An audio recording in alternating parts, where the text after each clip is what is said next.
Hey everyone, today's guest is Crissman channel regular Crissman Loomis. And if you don't know who Crissman is, he's the face and brains behind Unaging.com. So check it out. So with that in mind, welcome Chris, and what's on the agenda for today? Thanks, Mike. It's always a pleasure to talk to you.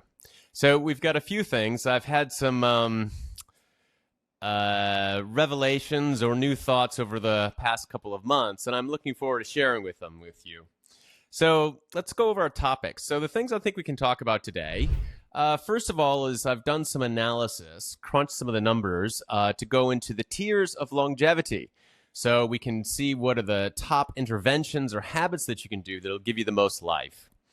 Then after we talk about that a bit, I thought we could talk about calorie restriction in humans. For a long time, it's been thought that this is one of the primary ways that you could extend life in humans, and I want to talk about some of the recent findings on that. After that, we can go talk about biomarker tuning versus habit changes. So which of them is better? What's the better focus to take your look at? And then finally, I'd like to give an update on the Unaging Challenge for 2025 and how things are going with the early adopters. So that's the layout. Sound good for you? Yeah, longevity tiers. Looks like 2 and 3. Looks like 2 and 3 is challenging the ConquerAging or die trying approach. So yeah, let's get into it. Right, should be good. Okay, so starting with the tiers of longevity intervention. So the research here is basically pulled from various sources. So I've gone over, as I've been writing my Unaging blog over the years, the various different ways that you can change your all-cause mortality. So I find that I don't like to get caught into the weeds of changing the chance of cancer or cardiovascular. I want to look at the big picture and say, overall, what are the best interventions that you can do to live the longest amount of time? And I've gone over health habits, I've gone over diet habits, I've gone over habits like sauna and other things, and as much as possible, quantified them. So I took those numbers that I had figured out and then ran them through an actuarial table. This is based off of assuming someone who is a 40-year-old male. If you're older than 40, you won't quite get as much benefit. If you're younger, you'll get more. If you're a woman, you'll get a little bit less because you're already going to live in quite a little bit longer than men. But this then gives an idea of how much benefit you could get for any particular intervention. So you'll notice also that there's a green side of it, and then also there's a gray side of it. So the green side is basically what the average American or developed country person would get from doing this intervention. So for some of these, for example, like eating vegetables or things, a good number of people, fortunately, already do eat some vegetables. So the net benefit of it is not that great. But of course, if you look at this and you're not doing it at all, say, for instance, if you are not doing any walking, then increasing your walking will have more of a benefit. And you can capture not only the green benefit of it, which is over 7 years, but also you could get additional benefit as well. And for some of the interventions, the point actually is that you want to do less of them. Down number 3 on the list is smoking, which we know has negative impacts in multiple areas. So quitting smoking will then get you, by stopping it, will give you the benefit of extra years of life. So going ahead and jumping into then the 2 top tiers, the S tier and the A tier interventions. In the S tier, we have the number one intervention, which is walking. Basically, just simply walking about 12,000 steps a day. 10,000 is good. And the first, of course, 8,000 steps are the most impactful. You can gain about another 7 years of life. It's amazing that a lot of the gurus that we hear about talk about how important it is to do the other activities because they're seen as more challenging and not everyone does them, but many people think of it as the first thing for longevity. But the number one intervention that gives over about a 75% reduction in all-cause mortality is walking about 12,000 steps every day. So I give that its own tier as the S tier. And after that, then we start to go into the A tier. And you'll notice that the A tier is the other physical interventions for the most part. It's things like high-intensity interval training, called HIIT here on the chart. doing aerobic exercise, which is where you're going at more of a steady state, but at a high enough rate that it's difficult to breathe. You're heavy breathing.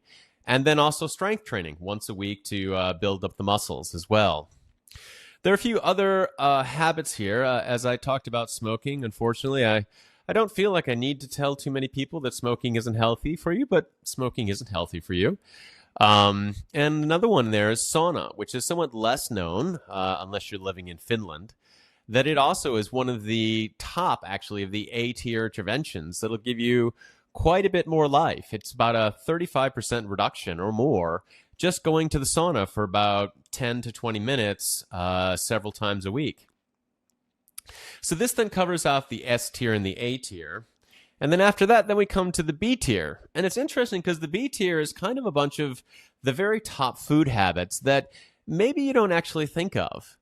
Very at the top of the list there, I call it drip, which is my abbreviation for drip coffee. It's important that it be drip coffee as opposed to an espresso, because some of the oils in an espresso or a latte are not as healthy. And another equivalent of that basically is tea. If you do both of these things, you don't get twice the benefit.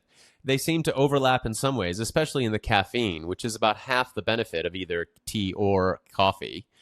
And other interventions we have here is whole grains, which is one of the most reliable interventions because you can have up to 3 to 4 servings of whole grains, and that could be whole wheat pasta, cereal, granola, whole wheat bread, or other things, and it just seems to continue to be healthy throughout. There's not as much of a one dose is good and then the second dose is not as good. It seems to be a consistent benefit the more of it you eat. In contrast to that, the next intervention is nuts. But nuts is a one-serving intervention. Basically, all you can eat is one serving of nuts, about 30 grams, actually not even a full ounce, about 20 grams of it, and you get the full benefit. As far as gram for gram life, there's nothing that beats nuts. And olive oil is another popular alternative to this that basically gives the same benefit. Underneath that, we have the only supplement to grace the list, which is glucosamine. The chondroitin, oftentimes it comes together, but it seems like the glucosamine is the actual one with the benefit. There's questions about how effective it actually is for the primary purpose, which is joints and knees treatment, but it's very inexpensive. It's heavily tested with very few side effects, although glaucoma is one of the possible side effects. So if that's a concern for you, I don't recommend it.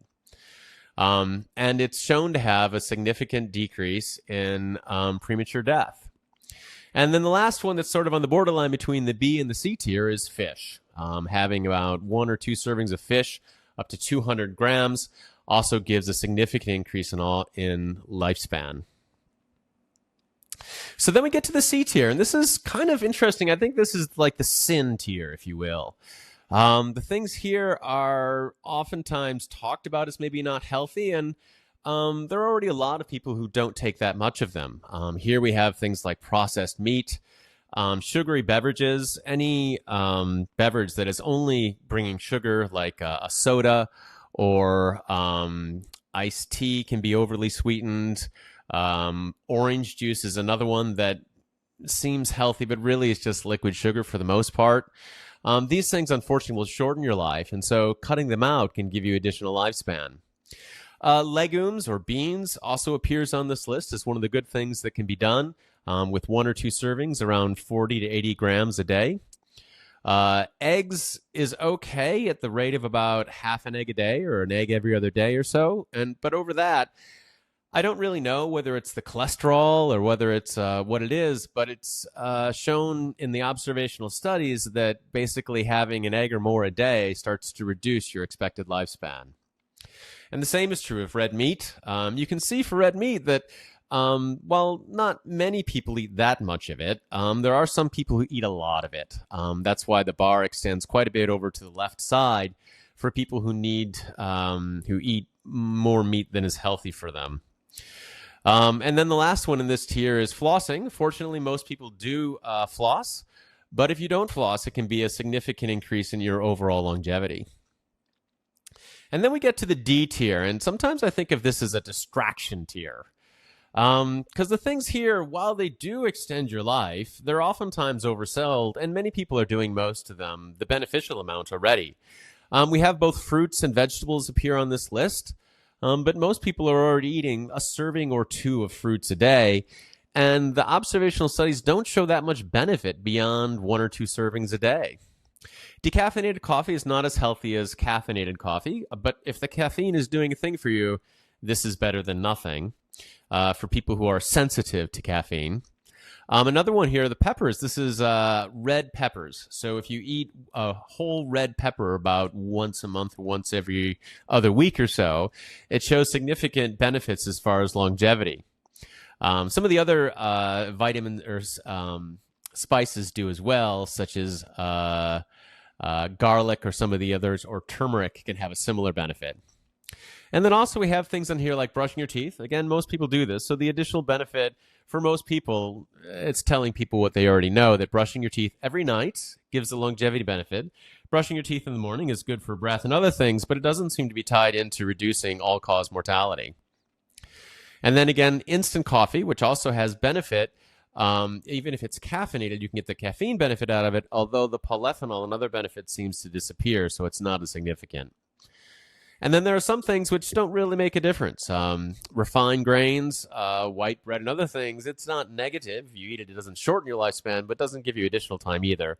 And the same is true of poultry, which is sort of the neutral protein source.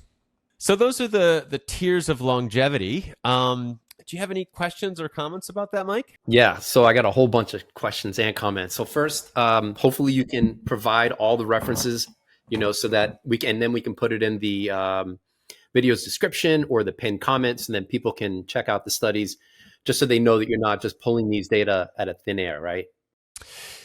Yeah, I mean, the foods are pretty much all in one study. But I've written, I think around, coming up on 100, I think more than 50 blog articles. And for instance, there's a oral microbiome, will then tell you about the flossing, the dental care, and other things. But I'm happy to provide those links, and then people can take a look at it.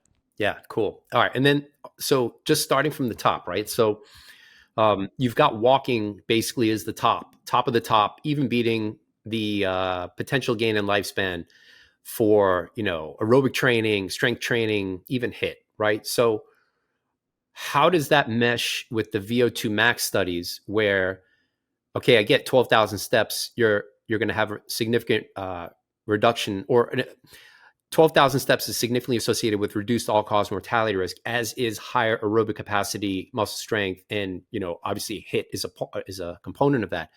But how do you square the circle with basically higher VO2 maxes, which can't be achieved by walking? I mean, you can walk all you want and you'll have a higher VO2 max relative to someone who's sedentary, but people who are engaged in regular, vigorous exercise training will have higher VO2 maxes, and a higher VO2 max will be associated with a lower all-cause mortality risk relative to someone who's walking, right? So how do you square that circle for walking's potential lifespan gain here on your chart versus the VO2 max studies?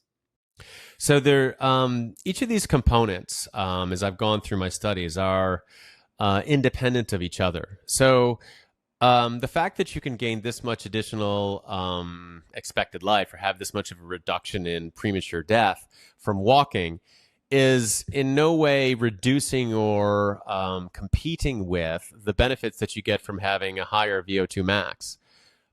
Just as eating lots of whole grains is going to increase your lifespan without affecting your VO2 max at all, it's the same thing for walking, that going for a long walk seems to have outsized benefits, even among people who do aerobic exercise as well. And this was one of the interesting things for me, is that it really is a different thing.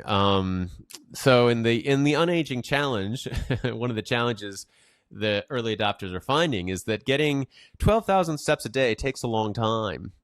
And they've already been going through the challenge, and they've already been doing things like doing aerobics and high-intensity interval training. But you can't count those steps towards the walking because they're separate and distinct.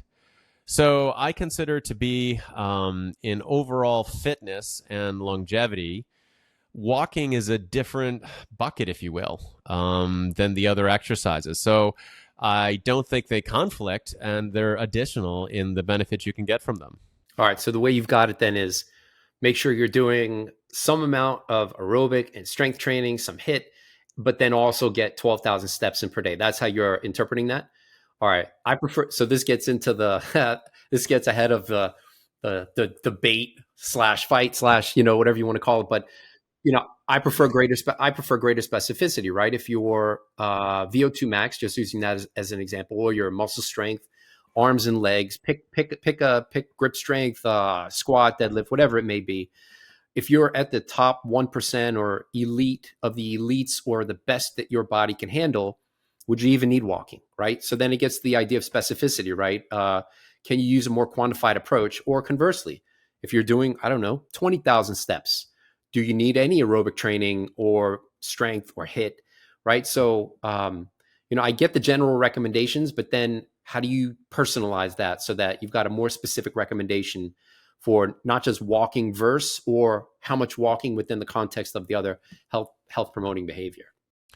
Yeah, you're hitting on something that's foreshadowing our upcoming discussions as well, because there really isn't a biometric that changes by walking, right? If I do my aerobics or something, then I can tell my VO2 max has increased, my resting heart rate has gone down. If I do strength training, I can lift more, literally, and have grip strength and other things.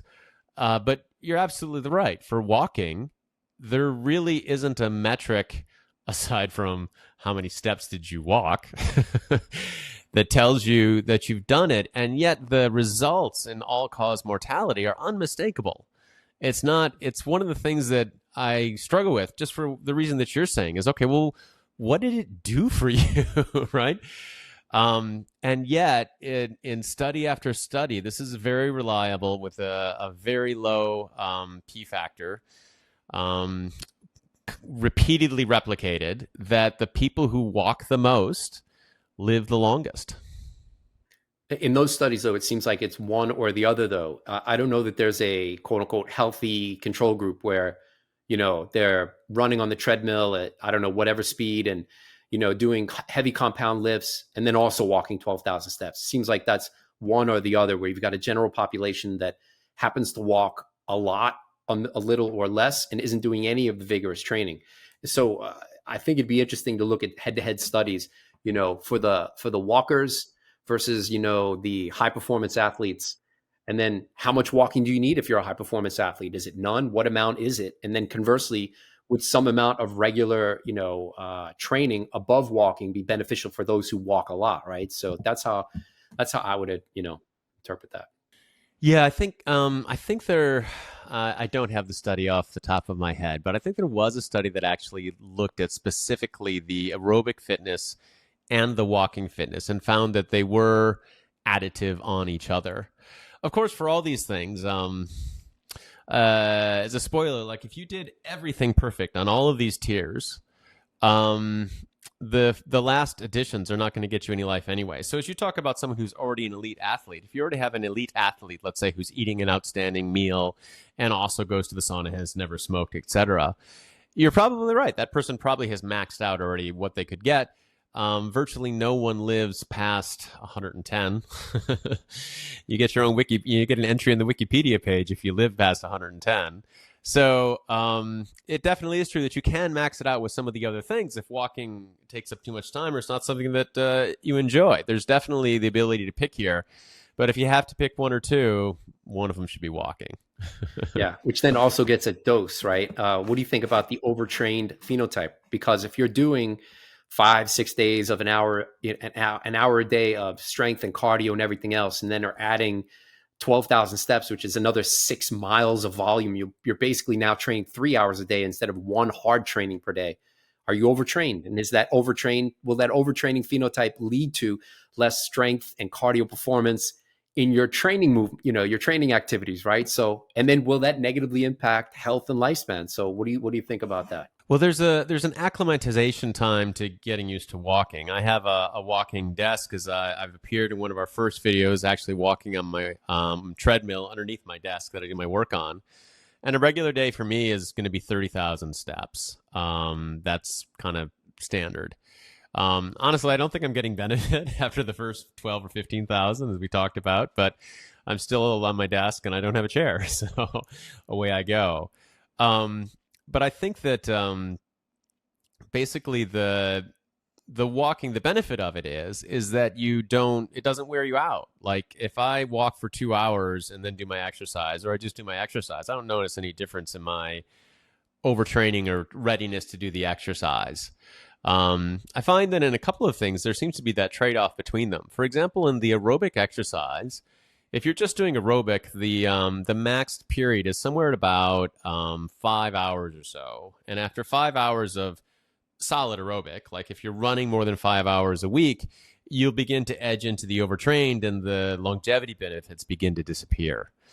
For the high intensity sessions, the total high intensity time, once that gets to around an hour and a half, now you're already getting the overtrained point. And again, you'll start to see the longevity benefits start to go away. And also, you'll start to see the VO2 max go down as you're literally overtrained.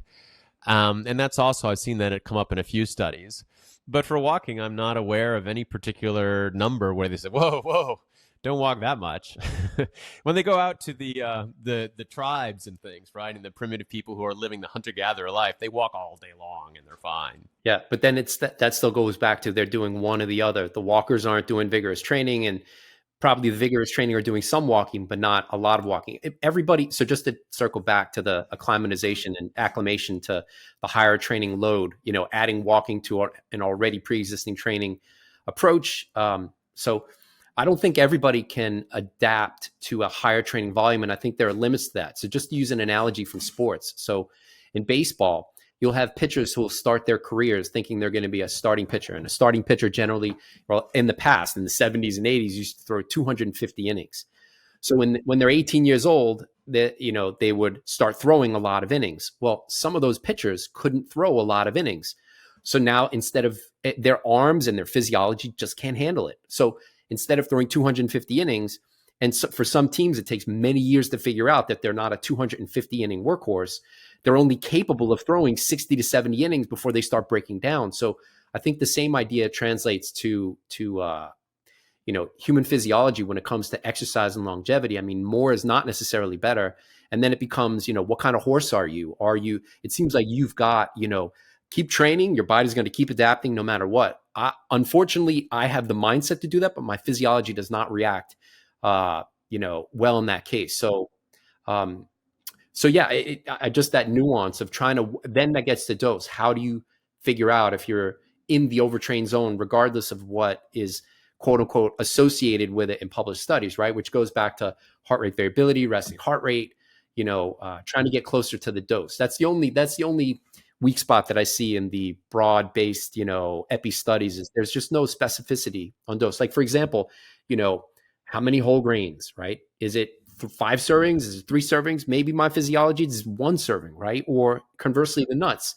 Maybe it's not 1 serving. Maybe my physiology is better when I have 3 or 4, but you'd have to actually measure biomarkers and do that, iterative correlation process over time to see how much is truly optimal at the individual level. Maybe some people thrive not eating any of these foods and just on, 400 grams of animal products have fantastic biomarker data and everything else and feel better. And, so I appreciate the epi studies. I think that's a good guide, but, there's got to be a more titrated way to get it dose. Yeah, we need more loose gardens out there to be measuring every gram and everything, and then and doing different things, right?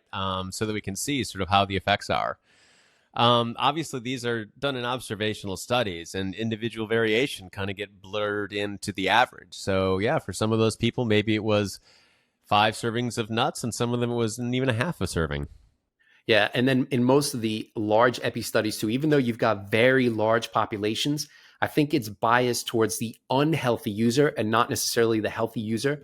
The healthy user is so small of a group that I wonder if it just gets buried in the noise. And then you're looking at basically quote unquote sick versus sicker people, right? So, all right, wait, a couple of other interventions that I don't see on your list would be leanness, not necessarily BMI, but so for example, You could eat all of the quote unquote real food. I mean, basically, this approach distills down to the Jack LaLanne approach: eat real food and exercise, right?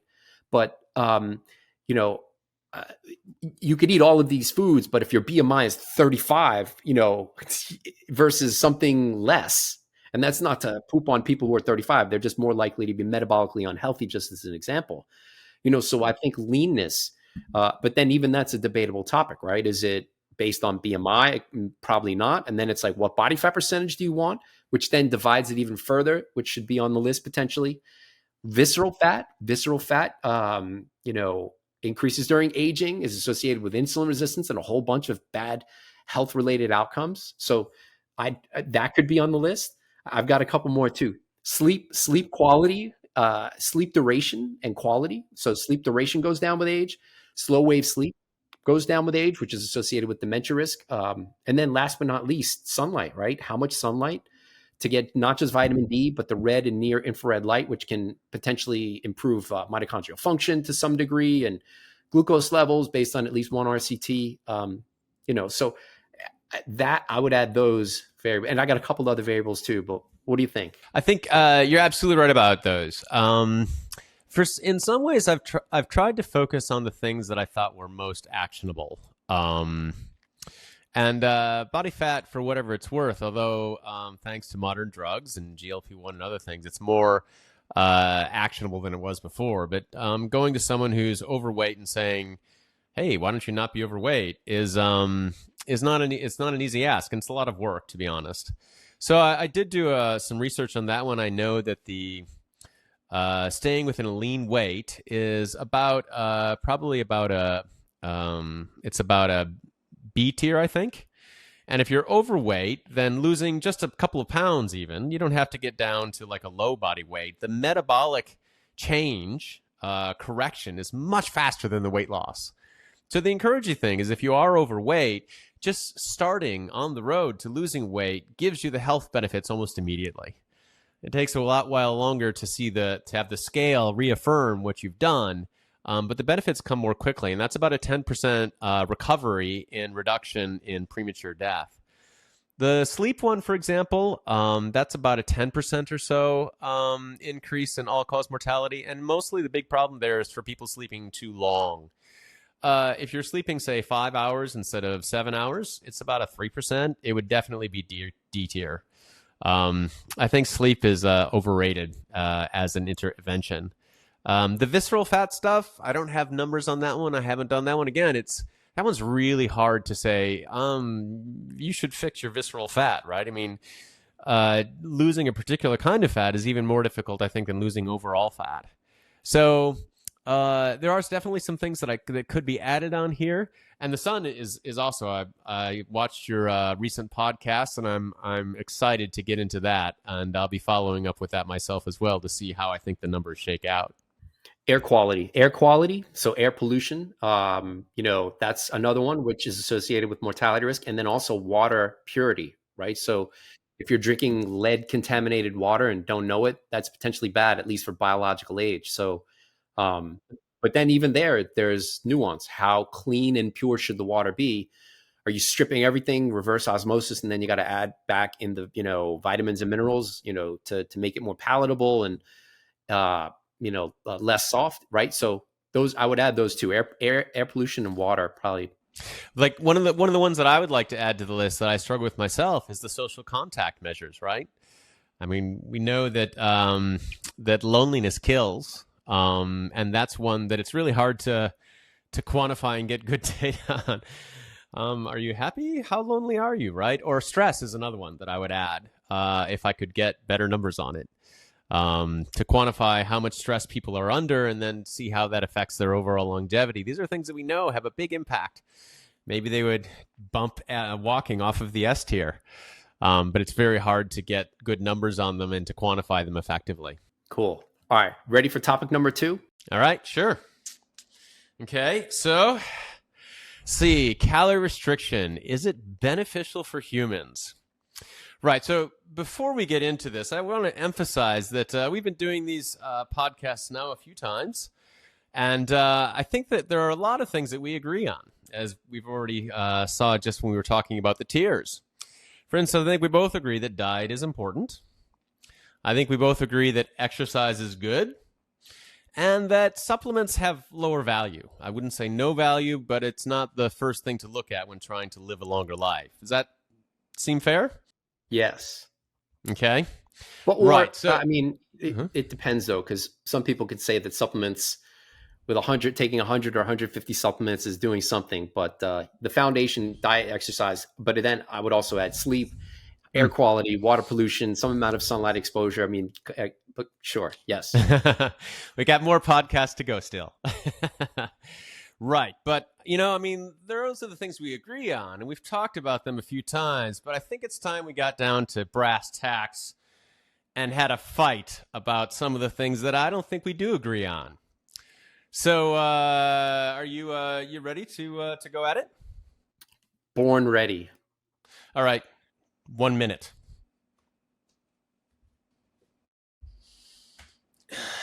All right, doctor.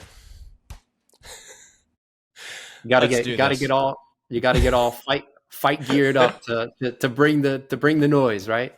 I need to armor up. I don't want to hurt you too much. I think we still have some future podcasts ahead of us. But see, you've been talking about this calorie restriction, and you've been eating less calories than you need to. But the thing is that you also hosted a presentation from Camille Pablis, if I remember Pablis, if I'm pronouncing his name right.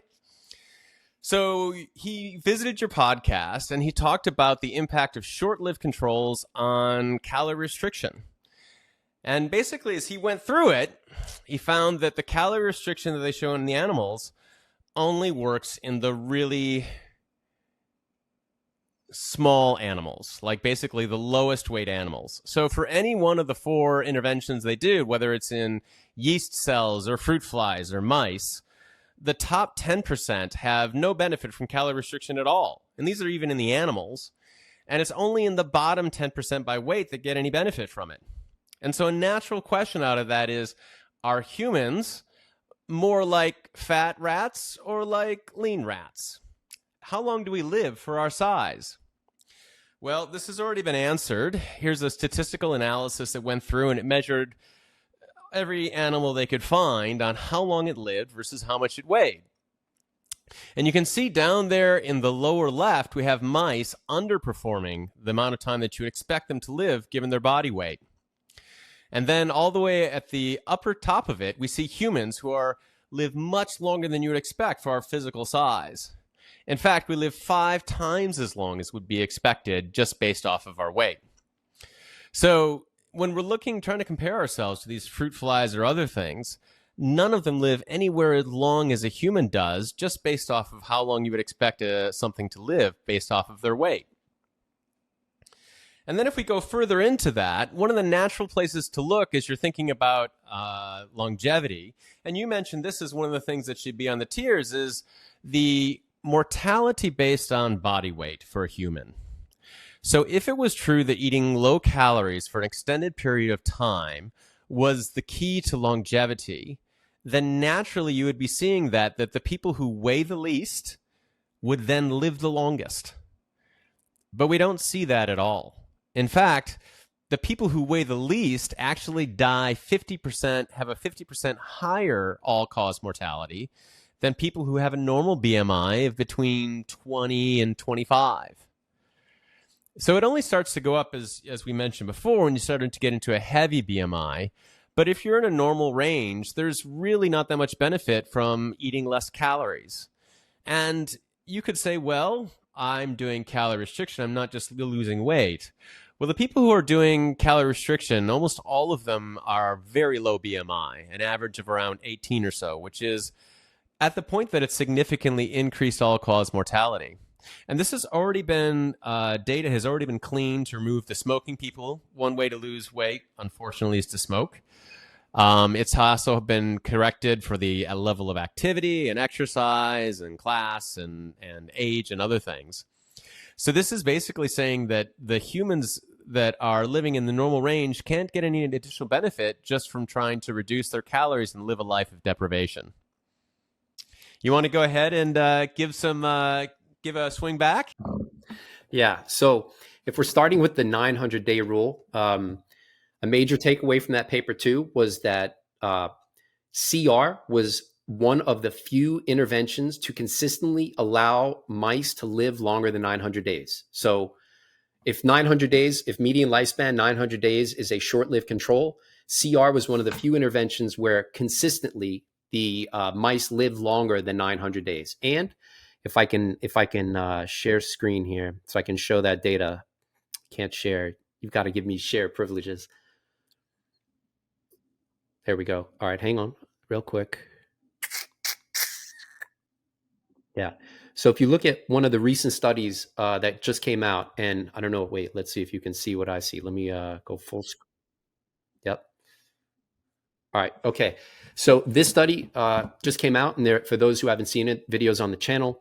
The importance of this study, and not to say this is any different from the 900-day rule, but it's additive because this is recently published, so it wasn't available when Camille's group published his data. Anyway, this study included 960 mice. So that's a key point because when you look at any lifespan studies, if your two groups or however many groups have 8 mice per intervention or controls, it's not adequately powered to look at lifespan. So each of these 5 groups, eat as much as you wanted ad lib, 1 day of fasting, 2 days of fasting, 20% CR, 40% CR, 5 groups, 960 mice in total, divide that by 5. That's how many mice were in each group. A lot of mice. And also it's in female mice, so I can't say anything about male mice in this study. So when you look at the 900-day rule, that's about 30 months right here, median lifespan. So compared to ad lib, you can see that relatively short-lived was, but an increase in lifespan relative to the short-lived ad lib, eat as much as you wanted, both 1 and 2 days of fasting. So maybe you can cross off 1 and 2 days of fasting as being potentially relevant because it increased lifespan relative to the short-lived controls who live shorter than 900 days. You could also make that same claim about, or actually where you start to see the lifespan curve go beyond 30 months, or sorry, now, then even 20% CR, you can see 20% CR median lifespan is right at 30 months, 900 days. So there too, you could say, okay, 20% CR, no extension of lifespan. If you use the 900-day rule, and basically your ad lib, those are short-lived controls. But then you can see 40% CR very clearly, way past the 30-day rule. So you could say, okay, the 40% CR is pretty extreme. Almost nobody can handle that. And where I prefer nuance to everything you just mentioned is that while it's true that absolute CR is probably bad, right? You can't say eat as little as possible, have a BMI of 18, right? That's something I've never proposed ever, and I never would propose, right? It's find the body weight and body composition that's associated with your best biomarker profile in terms of how does that biomarker look, how do those biomarkers look in terms of youth and their association with all-cause mortality risk. So in other words, it used to be calorie restriction with optimal nutrition, CRON. I'd add to that CRON and optimal biomarkers. So chronob, right? So I guess I just learned a new phrase. And it's probably a terrible name. We can come up with other names. But highlight that point, just using this study again as an example. When using not the 30-day rule, but taking it even a step further and looking at mice that lived in any group past 35 months, which clearly beats the 30-day rule, right? So you can see that even in the mice that ate as much as they wanted, there was still a pretty good amount that lived longer than 35 months and got close to the more than 40 months, which is long lived for a mouse. And obviously, as you go up the groups, fasting, there are more mice in the full CR groups that live past 35 months. But the authors of this study then asked which biomarkers are associated with a longer lifespan without even looking at if the animals were CR or not, right? So the 1 day of fasting, they weren't CR. 2 days of fasting ended up being CR. So you have 2 groups that are essentially not CR and 3 groups that ended up being CR. So in terms of biomarkers that were associated with a longer lifespan, regardless of which group those mice were in, having higher levels of lymphocytes at a relatively young age, 16 months, associated with a longer lifespan, and on the other side, having a higher RDW, which, as many people know on the channel, is a major predictor of biological age using Dr. Morgan Levine's biological age test, PhenoAge. Having a higher value for that, regardless of group designation, was associated with a shorter lifespan. So these data aren't just in mice. This story is similar in people. The RDW increases during aging. This is in people again. And a relatively higher RDW is associated with an increased all-cause mortality risk. And conversely, lymphocytes decline during aging, just like they did in that giant mouse study, with lower levels of lymphocytes being associated with an increased all-cause mortality risk. So just to go back to your original point, it isn't an absolute CR where lower is better, get your BMI as low as possible. I look at it as find the magnitude of CR that's best associated with your most youthful and quote unquote healthy, lowest all-cause mortality risk biomarker profile. But then also, how do you feel? Because if you're tired and hungry, you're probably too extreme, right? So, and it may be different for everyone. Just as another example on this, just to add more context. So, there's a genetic model of obese mice called the OB mouse, where they're fat little mice. So, if you calorie restrict them, and I'm not talking about like 40% CR, just a mild calorie restriction, their lifespan is as long as 40% CR. So you could say, how is that possible? And they're still fat. They have a genetic model of obesity, which ties back into your point of there's something about eating below your set point. And what that is may be different for everyone. Is it 10%? Is it 30%? For me, around 22, 23% CR may be best. If I go below that, my biomarkers like lymphocytes, for example, start to look aged.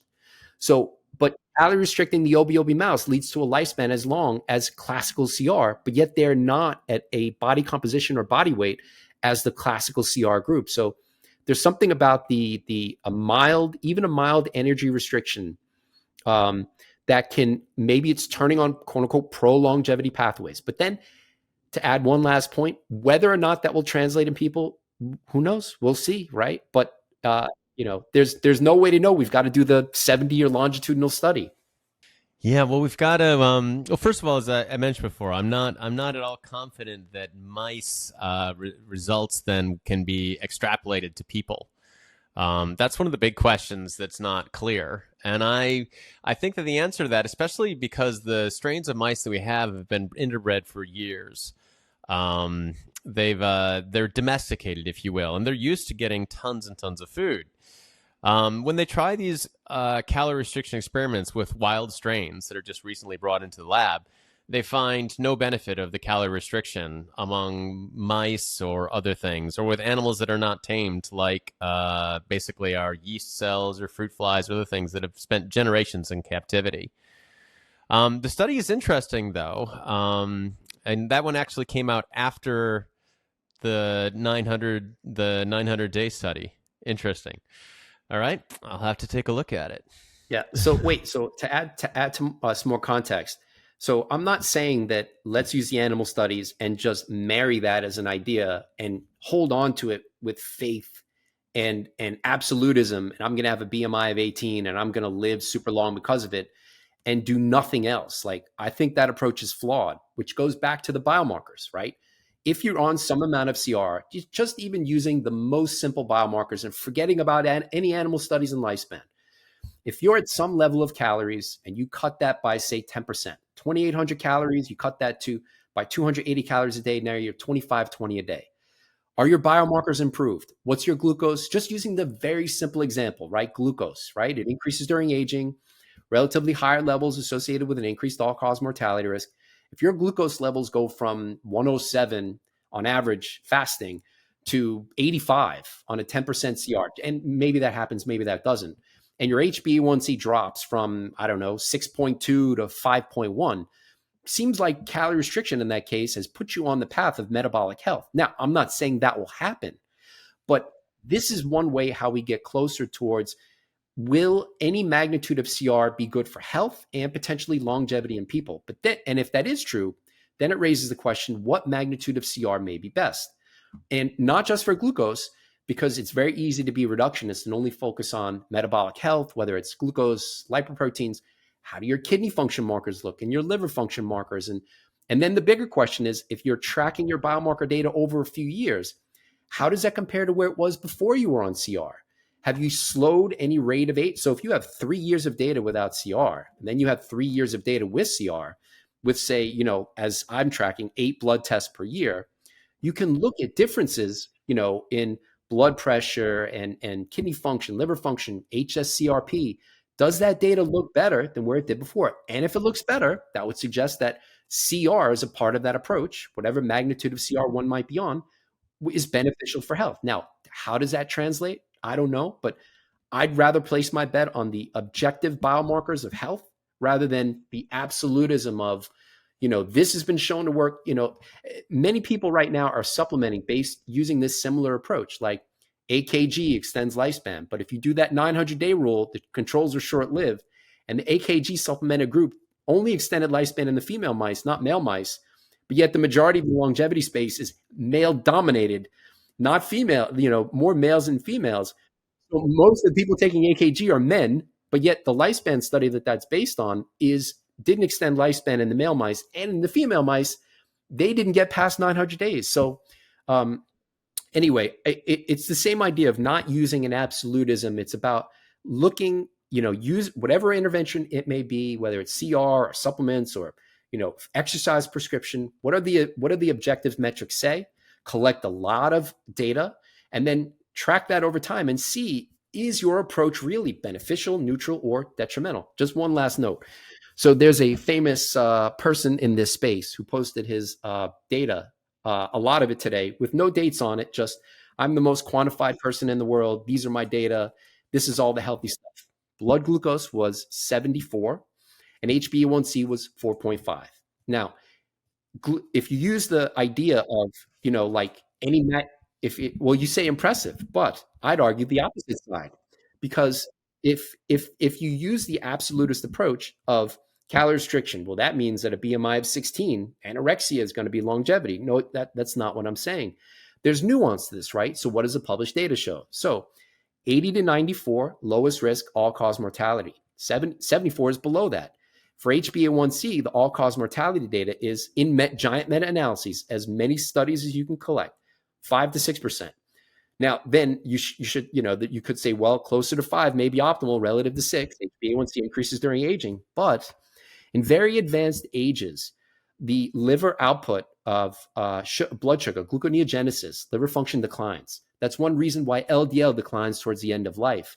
So it's possible that gluconeogenesis could be impaired, whether it's extreme exercise or whether it's an extreme magnitude of calorie restriction. And if that's the case, the body's ability to regulate blood sugar levels will be less good than it should be. So is 74 with an HbA1c of 4.5 better somehow, even though the published data suggests that that's not the case? This is where the nuance comes into it, right? So granted, his liver markers are youthful. I looked at those, so it's not probably a liver story, and he's probably not at increased all-cause mortality risk with the 74 and 4.5. But anyway, evaluating within that context is important. Biomarker. Right. Well, you're trying to get into round 2 already, Mike. We haven't even finished round 1 here, so let's just move on then until the next shot here, because I think you're over-reliant on biomarkers. So, biomarker tuning versus habit changes, which is the bigger gain? Let's talk about it. So this is the slide that you wanted to bring up, but I think you just slipped into this round before we even had the bell ring here. So I want to go ahead and present my case of it first, and you can have your rebuttal. Is that fair? Sure. Okay. So this is one of the biomarkers that you use, right? Again, I'm referring to your materials. This is the Levine test, PhenoAge, right? Which goes over a bunch of the biomarkers. And you were talking about some of these specifically. We have, let's see, we've got the ALP in there, which is a liver enzyme. We've got the albumin, also the glucose, which you just mentioned. So in the Levine's test, basically the lower glucose is considered to be better and therefore longer, younger, more youthful. But if we take a look at glucose and the association between fasting glucose and all-cause mortality, some interesting things show up. And this is where I think the biomarkers can lead you astray. Like if you look at the change in fasting glucose as you get older, it goes up basically from around 84 up until about 96, depending on as your age goes by. And so we can take a look then, and your glucose was something like 88 or something. So according to this table, then that would give you an age of around 30 or something. And you can say, I'm winning, I'm youthful, my glucose is lower than it is. But the same study goes on then to take a look and let's see how all-cause mortality is related to glucose. And so here we can see that basically the hazard ratio for the various different glucose levels are all virtually the same. Like around the area between, let's say, 80 to 105, it doesn't matter what your glucose is, your premature death rate is virtually the same. It's unaffected. Wait, real quick. 80 to 94 was lowest risk. As you go above 94, risk significantly increased. So 94 is different from 105. And as you go below 80, that was associated with significantly increased risk. So the lowest risk was 80 to 94. And then as you go above that on both sides of the U, significantly increased risk. So 105 is significantly higher than 94 with an increased risk. Are you referring to this study or a different study? Yeah, this study. So you're eyeballing that and you're saying, wow, that's a big risk there at 80. No. I'm very familiar with this study. I've looked at the stats. 80 to 94 was lowest all-cause mortality risk. As you go above 94, that was significantly increased risk. And then even if you when you go back and others go back and take a look at that data and see that that's exactly what it is, in terms of the hazard ratio, when the triangle is completely above 1, then it's a significant association. So if you look at that, if just by eyeballing it, you can see that right before or around 100, that's the case where that triangle is completely above a hazard ratio of 1. And then on the other side too, that starts to be true around 80, right? So just eyeballing it, you can see that that's true. Right, but you're using the term significant in the technical sense of the word, which is to say statistically significant that you could retest and probably would have the same result. In common parlance, when you talk about significant, you mean that you would actually notice, like you would actually live a longer amount of time.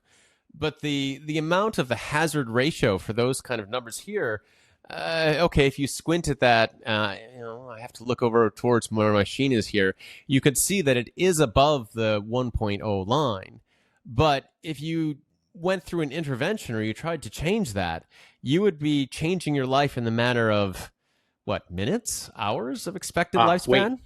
So there's another layer there. So glucose increases during aging. So if your data, and remember, this isn't about one blood test. So if you're looking at years of blood test data and, your data is where mine is on average around 90, then it's 92, 94, 96, 98. You may look at that as, well, your risk, you're at 98, your risk is fine. You're within the quote unquote reference range, which is less than, I don't know, whatever it is in 105, you go to the doctor's office, right? But your data is going in the wrong way. And that rate of change is potentially bad for health and lifespan. If we're talking about maximizing health and lifespan, I'd imagine being able to keep your glucose levels flat indefinitely will lead to the longest health and lifespan gain. Whereas if your data is 80, 82, just go up 2 units every 10 years for 20 years, your health has gotten worse, even though you're still, quote unquote, within range. Now, the other side of it too, as I mentioned, when considering that liver function declines towards the end of life, sure, maybe your data, you start to see it go from 90 to 88 to 84, but going in the other direction, right? And you think, oh, higher is worse, right? Yeah, but also too low is bad too. And if that rate of change starts to put you at 76, 74, 68, you've probably got at least some liver related issues going on. But rate of change, which is almost never reported in studies, because it needs to be a longitudinal study with a lot of data for each person. Very rare. Sorry. Well, let's take a look at that. So you say that, okay, well, if it's, let's say that you were at, say, 90 and you think, okay, but that's 90 now and maybe you're 40 years old. But we saw that rate of change in the previous one here. So if you're 40 years old and let's say you're at 90, just in natural aging, you could expect that your increase then, I mean, the entire range of this goes basically 12 points from 16 until over 60. And it doesn't continue to increase much after the age of, for men, after the age of 52.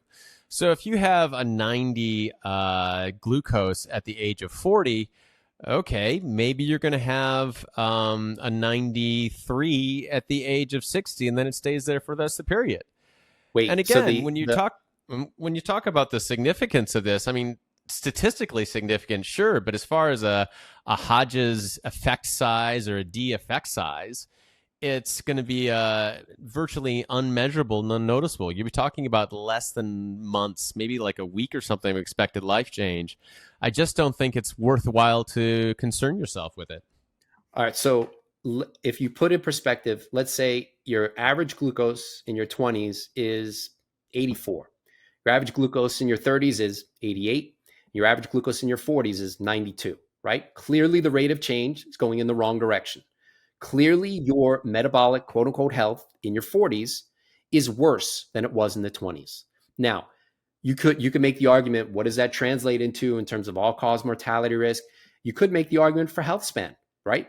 Having your rate of age, rate of change go in the wrong direction. So where your 40-year-old metabolic health is not what it was in its 20s, but yet still, quote unquote, healthy. For me, the goal is to be as youthful as possible, metabolically and all of the organs as possible for as long as possible. So I don't want to have, a 92 average and be, quote unquote, 10 years better relative to my chronological age. I want it to be at my best. So what will that translate into in terms of lifespan? Who knows? But if you fast forward and say, okay, now I've done this for 60 years and my average glucose is 90 for 60 years versus my rate of change has gone to the point where now my average glucose is 105. I mean, I'm going to take the bet where having a better metabolic health, just using this as an example, but kidneys too, liver, all of that, trying to keep the data as youthful as possible, as naturally as possible, not artificially induced, will give me my best bet of not just health span, but also potentially lifespan. It's very difficult to quantify, because there aren't any real studies. We're looking at extrapolation based on curves. But for me, it's more of the philosophy of, that rate of change is bad because rate of change, whether too high or too low, is truly aging. You're aging.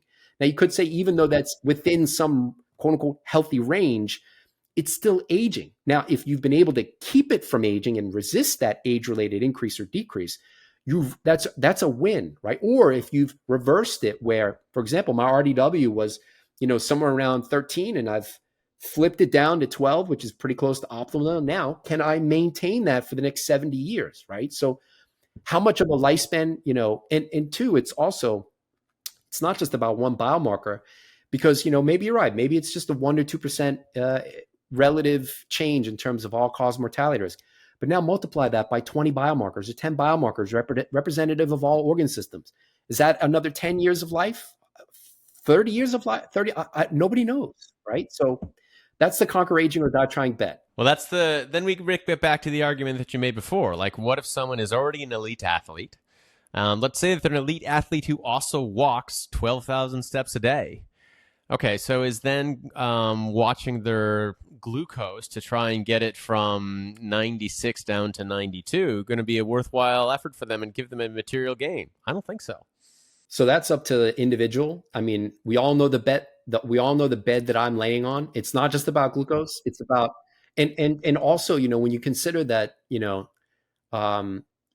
know that elite athletes live longer than the average population, but it's only 5 to 7 years. And my goal is to break the human longevity record, 122. So, what's the dose? What's the dose of exercise? What's the dose of all of it? It's got to be more than just eat real food and exercise, because even the most well-intentioned people in this space, Jack LaLanne, died at 95, and he was talking about immortality forever, and he was fit and functional forever. There's got to be a higher level to this, right? You could even take it a step further, right? So what I'm doing is very the basics of it. I'm looking at these markers of organ and systemic health, but then you can even titrate it down under the hood, right? So if you take body composition and physical and cognitive function as the top tier, right? Now we're back into tiers, and you subdivide that. There's a whole bunch of stuff under that hood, right? So sure, I've proposed to take it a step further. looking at cells and the proteins and even metabolites. Creatinine is one example, but then you can go even further than that. It's not just glucose and creatinine are metabolites. Our blood has like 4,000 metabolites that circulate. So even though I'm doing the metabolomics, and that's about 600 metabolites, ideally, and I'm still subdividing that only into a handful of metabolites that I'm currently tracking. Eventually we'll get to the point where we're looking at entropy change from a healthy state. So now it isn't just a panel of 25 to 30 or 40 biomarkers, however much I'm using now to quote unquote define youth and health. We'll have, thousands of markers that are representative of youthful state. And then we'll have your current data to show how far has your quote unquote healthy state deviated from that. And then what can you do to get your full metabolism back to your healthy state, or as much as possible. So someone that's chronologically 60, maybe they can get back to the physiology and biochemistry of a 30-year-old. That's the best they can do, right? So for me, it's a data-driven process to try to enhance youth and everything else. So, but if people don't want to choose that and just want to go eat real food and exercise, I'm not here to be a fascist and say it has to be my way. I mean, those who want to follow will follow, and those who don't, that's their choice too. Yeah, we need get back to my argument before. We need more mics out there doing the data to give us so we can go from a specific example to get a better view for it. Because I don't think we're gonna. Well, I think we will get there as far as real longevity extension beyond 100 years old. That's the holy grail at this point, and honestly, my walking and exercise is not going to get me there. I'm not sure what the biomarkers on there. I hope that you get to laugh at me sometime when you find out the biomarkers actually have completely conquered dying and conquered aging, and you live forever. But the thing is, and this segues well into the next point, of coming to the new biomarkers, right? Like nowadays, they talk about the methylation biomarkers, right? So it's kind of a more advanced thing where they're talking about the activation of the genes. But the most recent evaluation of it, and this is a white paper, this is still a pre-peer review. It's not been published. And this is made by the people who, basically the researchers who came with a Dunedin pace methylation marker, which you do. I think you had about 0.8 pace of aging. Mine was also comparable. We have a lot of the same similar habits. But the thing that is, I'm not expecting people to read through all of this, but what I found to be fascinating about this is they look to see, okay, what can we show? What interventions are shown to improve your epigenetics and show that you've reduced the speed of aging? And startlingly, you can see the vast majority of them don't have any effect at all. And right in the middle of this, they say that both diet and exercise have no effect on your DNA markers. Right? Like, forget walking 12,000 steps. They just say flat out diet and exercise interventions had no impact on Dunedin pace. Right. So it's right smack dab in the middle of it is one line, both exercise and diet not shown to have any significant effect either way. So, all right. I saw this preprint. I'm not surprised. In my data, calories aren't significantly correlated with Dunedin pace. So when you go all the way down in terms of the levels, right? So from that top down, again, body composition and physical cognitive function. You could even say bone. Bone is a part of body composition. If you go all the way down, you've got genomics. Can't change our genetics currently. You go above that, now we're at epigenetics, which is one aspect of epigenetic modifications is methylation, which is what they're measuring. You can also acetylate genes to turn them on or off. So methylation is just one snapshot of that, right? So for those who don't know, Dunedin pace is not the best for asking the question, how old are you? What is your epigenetic age? There are other tests like the Horvath test, which is the gold standard for that. But it is significantly associated, an older Dunedin pace, a faster speed of epigenetic aging, with an increased all-cause mortality risk, and in the same ballpark as other gold standard clocks like PhenoAge, the epigenetic PhenoAge test, not the blood biomarker-based test. So long story short is that when you take the clinical biomarkers for Levine's PhenoAge, and then you develop an epigenetic prediction of who's younger, who's older, and who's in the middle, That's the DNA methylation version of that. And then GrimAge, which is another gold standard clock, consistently associated with an increased all-cause mortality risk. So Dunedin pace is in the same ballpark for the effect size in terms of all-cause mortality risk, which highlights it as a strong clock for measuring speed of aging. And then one reason why it's I've talked about is it being potentially important. These other gold standard clocks like Horvath, PhenoAge, and GrimAge, when you look at people on a calorie restricted diet, only Dunedin pace for people on CR, it was 12% CR. They weren't overweight to start. They were at that borderline of a BMI of around 25, and 2-year randomized controlled trial. Dunedin pace was the only epigenetic clock able to identify slower speed of aging relative to the other gold standard clocks. So that highlights it as potentially important. Now, in terms of this study, the subject cohort means a lot. Are you looking at people who, for example, ART therapy or kidney dialysis, do interventions, whether it's diet, exercise, and this paper also looked at things like rapamycin, which I think wasn't associated with a slowing of epigenetic aging either. I think getting the subject population is important. For example, are you 80 years old and you're taking rapamycin? What's your epigenetic age? I don't know. I haven't looked. I don't know if that's included in this group of 51 studies.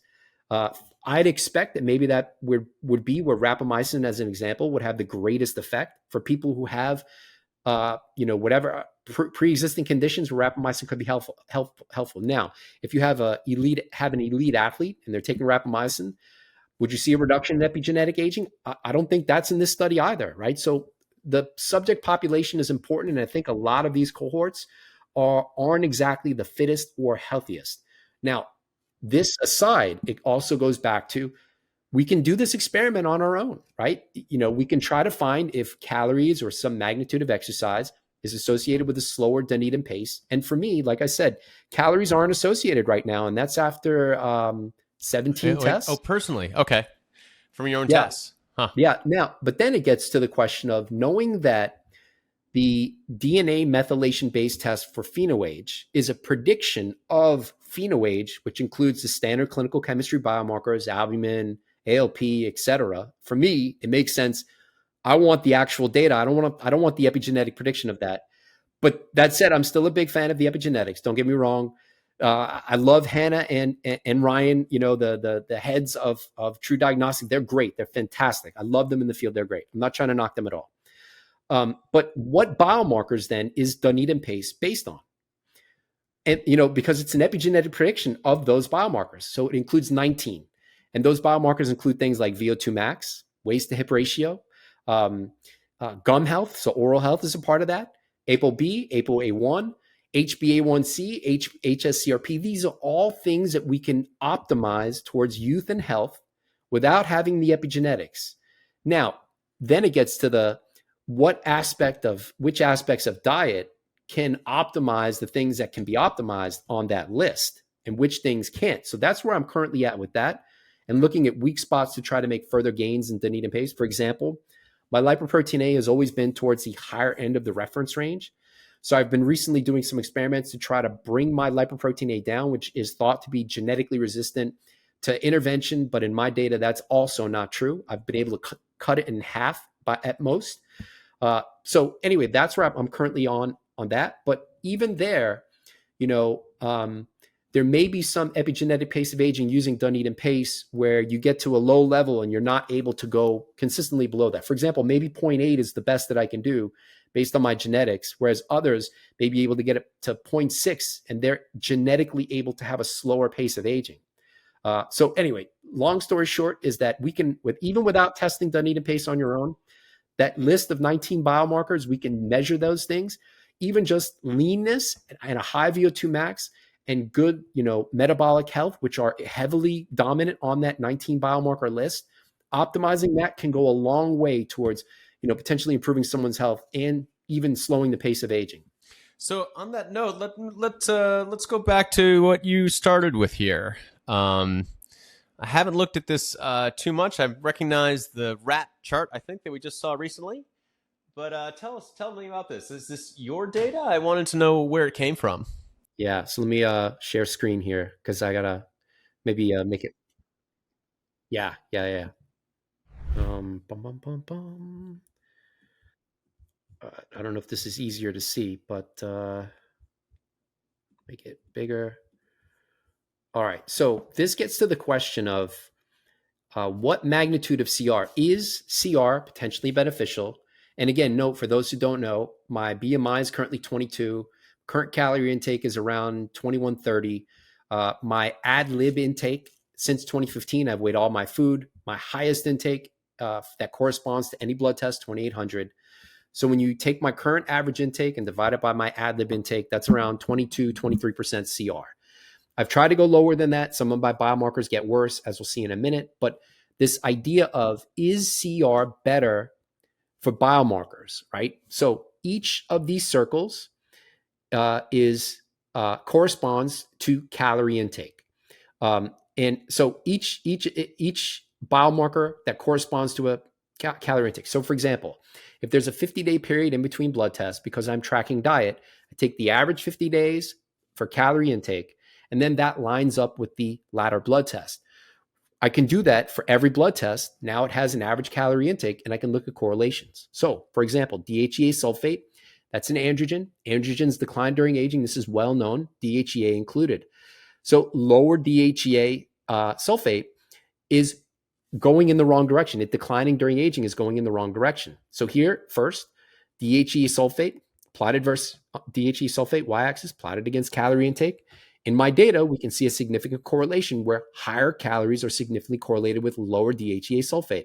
So I've labeled that red. It's going in the wrong direction. This would argue that higher calories is potentially bad for mechanisms that impact my production of DHEA sulfate. HSCRP, I don't have to go through that. You know, it's higher, obviously bad. Higher calorie intake is significantly positively correlated with higher HSCRP.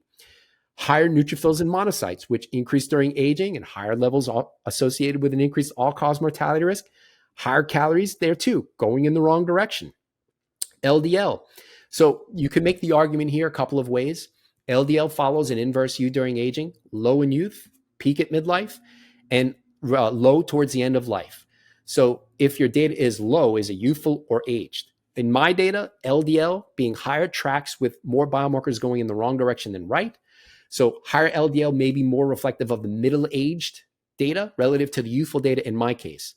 And that's a story I can go further in depth on in terms of how do you know if your data is middle-aged versus aged, but that's a story for another day. Here, higher calories significantly correlated with higher LDL, going in the wrong direction. Platelets greater than 300 actually is U-shaped for platelets. So too low, less than 200, too high, greater than 300, increased all-cause mortality risk. So in my data, higher calories is associated with, significantly associated, these are p-values less than 0.05 in a panel of about 25 standard clinical chemistry biomarkers. So higher platelets. Now, you could make the argument that platelets decline during aging. So this is resisting an age-related decline. But when considering that higher than 300 is going in the wrong direction and less than 200 is going in the wrong direction, should I be closer to 200 or closer to 300? The platelet story is similar to LDL for me, where lower may be better, but even still, we can leave this aside for now. RDW, I already showed that, but higher is worse, right?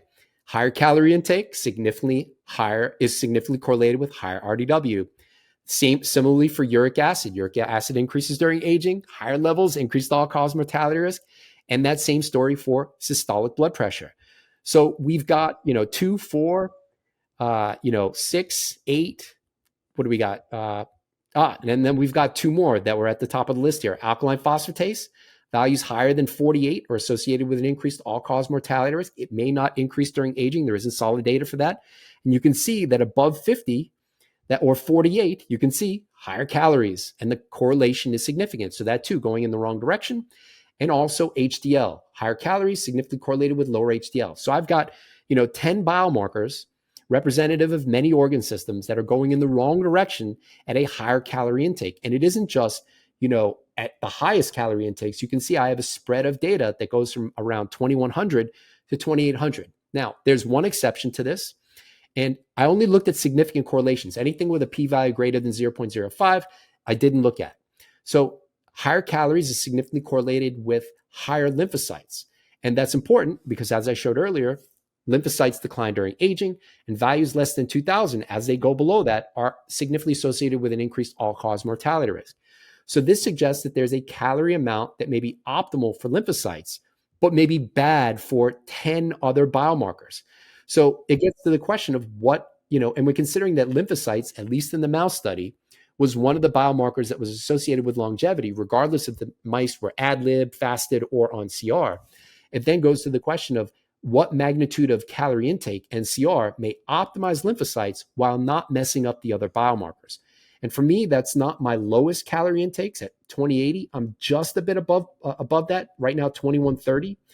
And in support of that, I've had 2 tests in a row where lymphocytes were closer to 1900, whereas for the tests that were at my lowest calorie intakes, they were below 1600 for the first time in 9 years.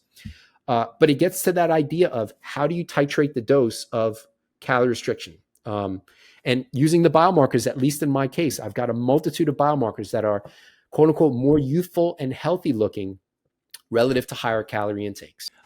First of all, I gotta applaud the data. I mean, I can't.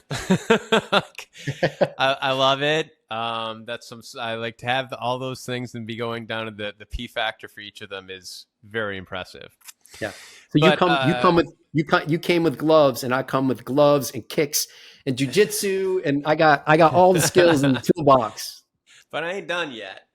Okay, great, cool. Because if you look those numbers, though, the overall range that you've got there, I mean, yes, I can see when you look at it that there's a tilt to the line, and as you say, it's clearly showing that okay, if you lose weight or if you're at a lower calorie restriction, then you're going to be going towards the positive side of it. But I think all of those lines are fine for you in all ways, Mike. They're all going to be within the range. Like you're already within the accepted range for all of them, aren't you? Are any of those actually borderline to danger? No, but when considering that they all change during aging, it's basically, then I think the next question is actually, will the lower calorie intakes actually slow the rate at which those things change during aging, right? And if that's the case, then I'm onto something.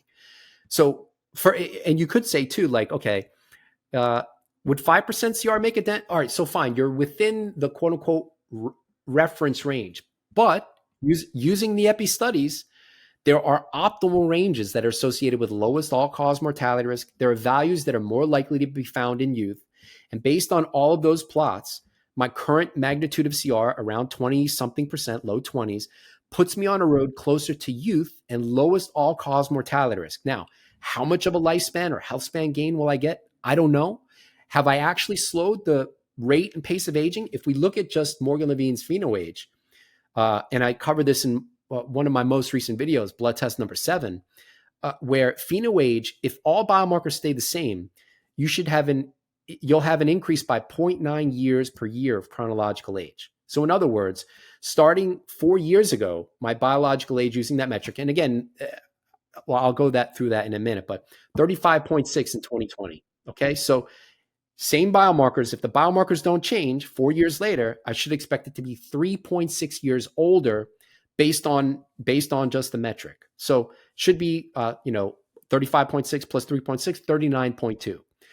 2024 current data is 34.8. So you could say I've resisted the age-related change. I've slowed some rate of aging, at least based on those 9 biomarkers. Their rate of aging over the past 4 years is slower than expected based on chronological age. So will that translate into 5, 10? Nobody knows. This is the bet I'm making, and I'm happy for people to criticize and say, there's no published data. I don't believe what you're doing. Fine. Don't make your bet.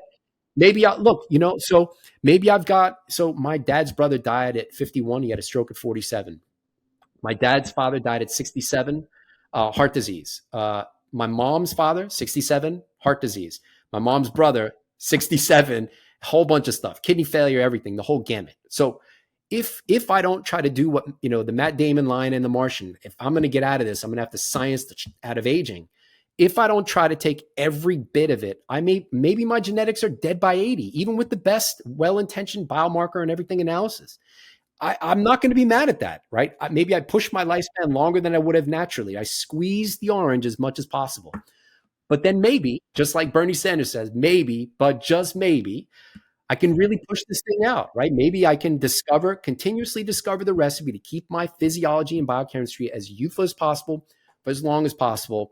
And then I'm name dropping like crazy using the Kurzweil, live long enough to live forever, when real rejuvenation tech will come. Will that be in the next 70 years? Will it be in the next 500?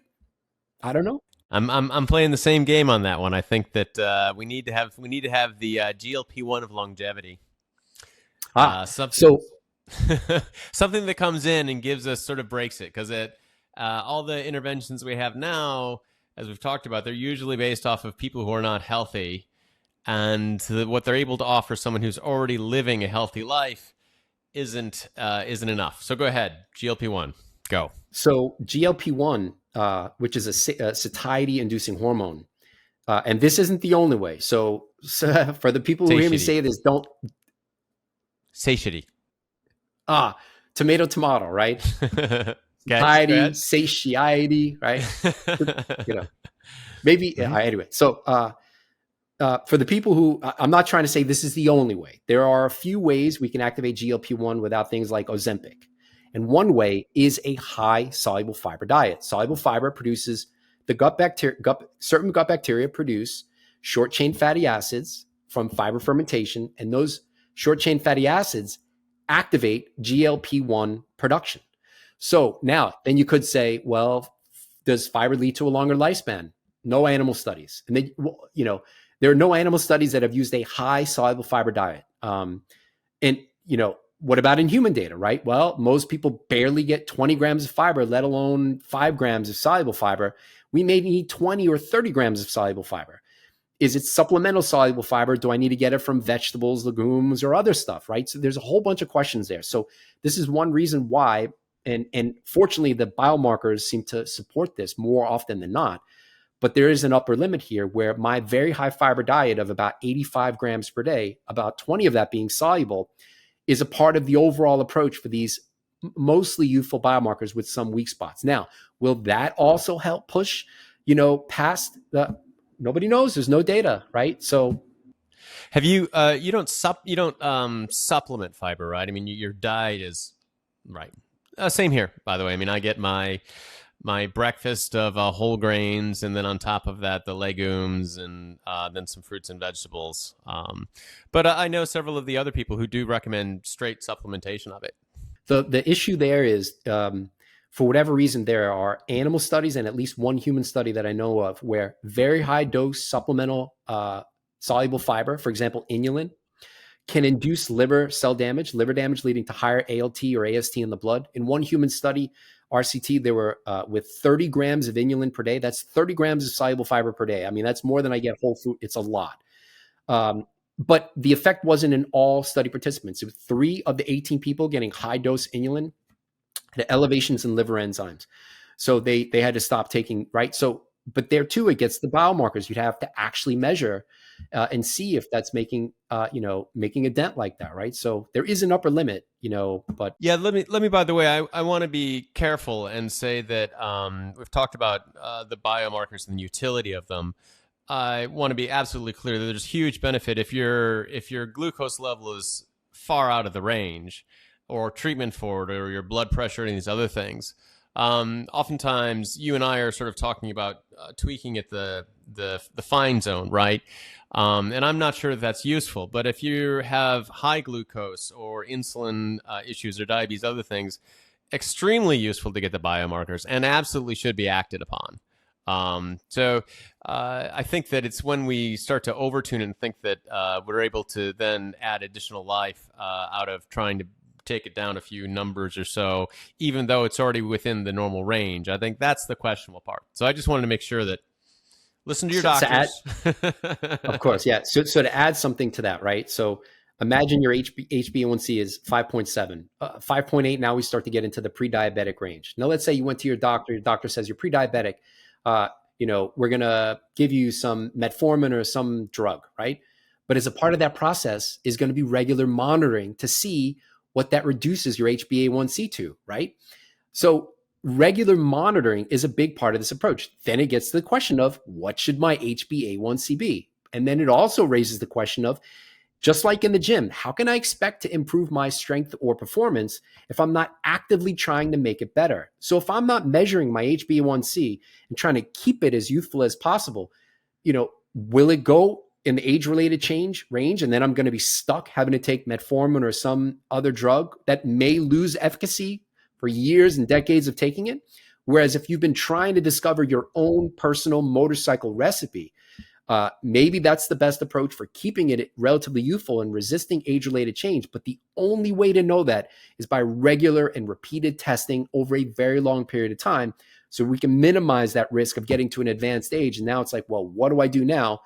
Even at that stage, you're still going to have to start on that many test measurements. So all I'm promoting is that let's measure now. Let's measure now. Let's discover recipes now. And wait, along those lines too, eventually we're going to get to the point where, whether it's in our toilets or finger prick or urinary, however it may be, we're all going to have it where, we'll have a personalized health and exercise and sleep prescription based on our genetics, based on diet, based on air quality, based on all the things for a recommended, inputs per day that could potentially optimize our health and lifespan. We'll have day-to-day integration, maybe even meal-to-meal integration. Now, the question is when? How long will that take, right? So, right.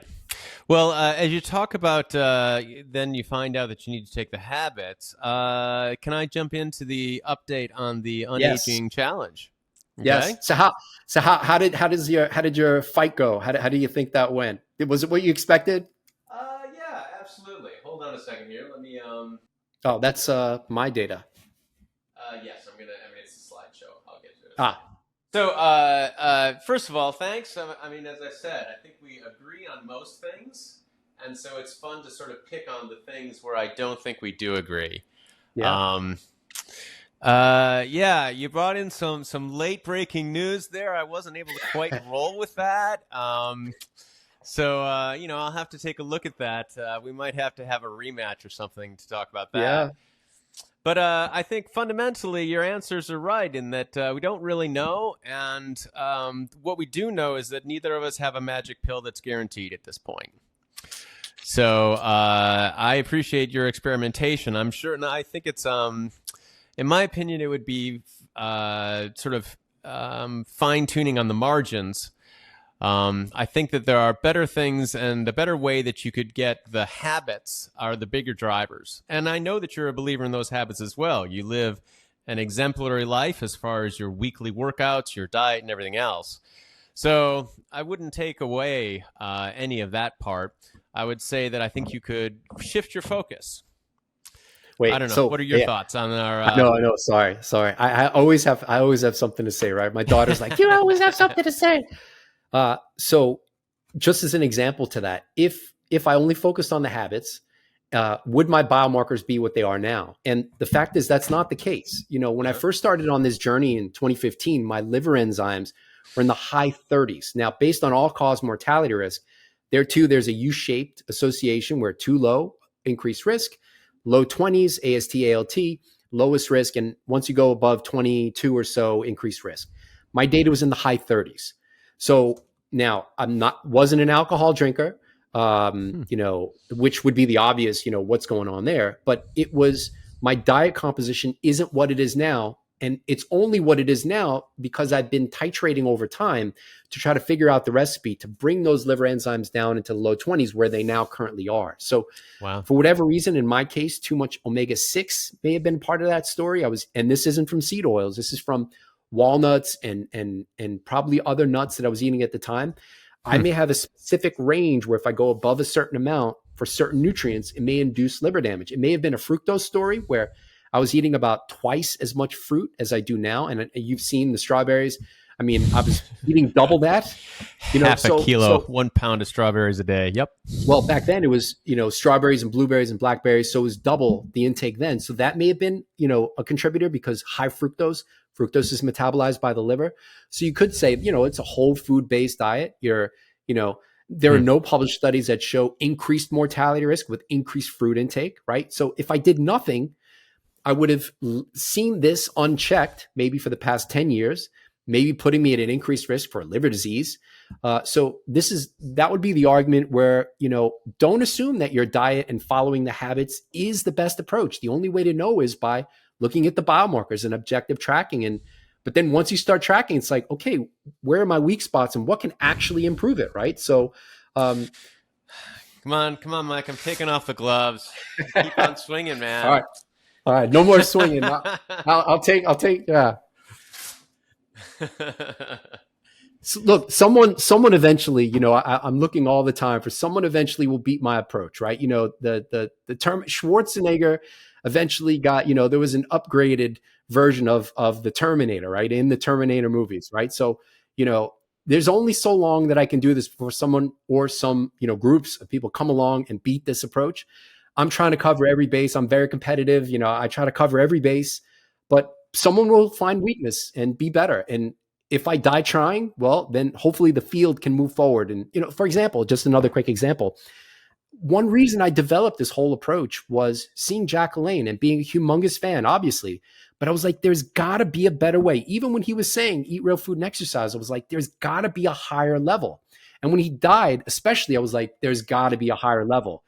So what is the higher level? Someone is going to come along and look at my stuff and be like, rudimentary, basic, this is the higher level from what Les Garden was doing. So, and I look forward. I want to learn from people like that. So, right. So, when I talked before about the tiers of longevity, and I think, you have some questions about the walking. I think we're agreed that the strength training, the aerobic, and the high intensity interval are key.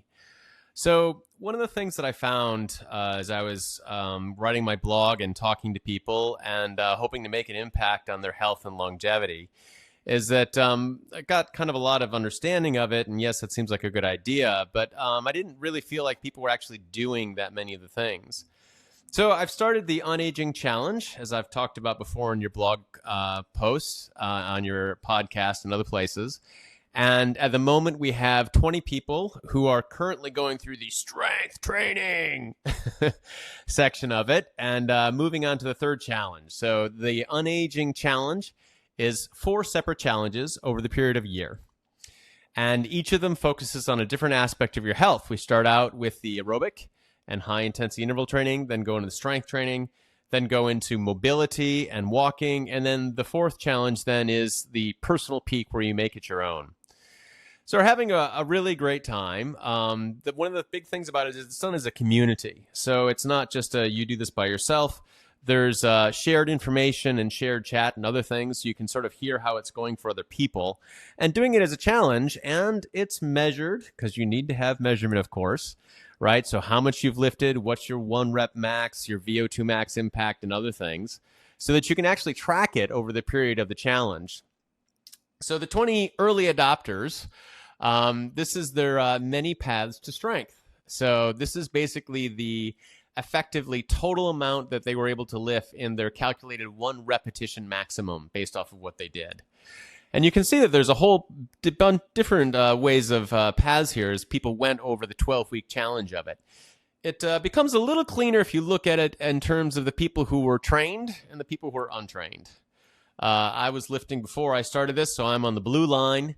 In general, the people who had already come into the Unaging Challenge, Strength Challenge, having lifted before, still were able to gain about 10% through the Unaging Challenge system. For the newbies, they got to enjoy the beginner gains, and they were able to increase about 40% or so over the time. Let me see if I'm reading that correctly. Actually, even more than that, around 60%.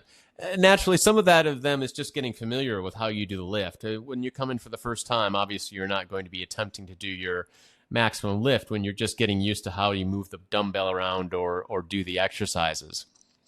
So we almost have 100 people registered for the 2025 challenge. And if anyone is interested, we still have open registration. It is completely free. I believe this kind of information should be available to everyone. While unfortunately I can't clone Mike Loosegarten to duplicate his data, we can get together and work together on the Unaging Challenge. So the data is tracked. For example, the 20 people during the strength challenge, the total amount that they lifted is over 1.5 million tons, which is the weight of a jumbo jet. So this is an artistic representation of the 20 early adopters and what we're able to achieve during that time. So if you're interested in more information, you can transform yourself. The challenge starts on January 6th. And we'll be putting you into a group with other people. It's just a way of spreadsheets so that you can see sort of what they've done, and they'll be able to see what you can do, and also encourage each other through the challenge. And you can find that at unaging.com. And then under the challenge, you can do registration for that, and then we'll take it from there. So I don't know, any comments or questions on the Unaging challenge? Yeah, no, that was great. I was going to, give you a shout out and promote unaging.com and the Unaging Challenge, but you did a great job of promoting it. So hopefully people, if they're interested, will check it out and sign up, be a part of it. So trying to move the world. Okay. All right. Anything else we should cover before? Yeah, I guess we'll talk about the aliens next time. So much to talk about. Yeah. All right, okay. Cool. Ciao, Chris. All right, great. Thank you very much for the chance to talk.